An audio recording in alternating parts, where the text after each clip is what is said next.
G.I.A Automotive 2016 Toyota RAV4. I'm doing the rear brakes on this one today. You're gonna want to get your C-clamp and put your brake pad on there.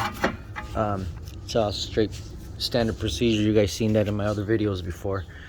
I'm gonna scrape this down with the wire brush, and I'm gonna show you a trick that I needed to do to get the bolt out on this one.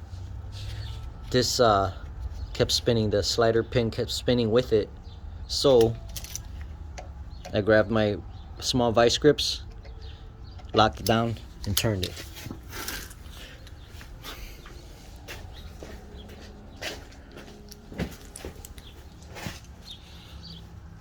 So let's see if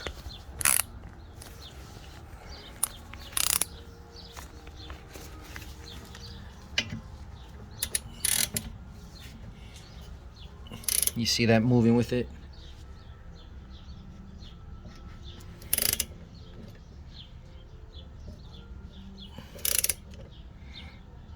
You'll be there all day messing with it. All right, Bobby.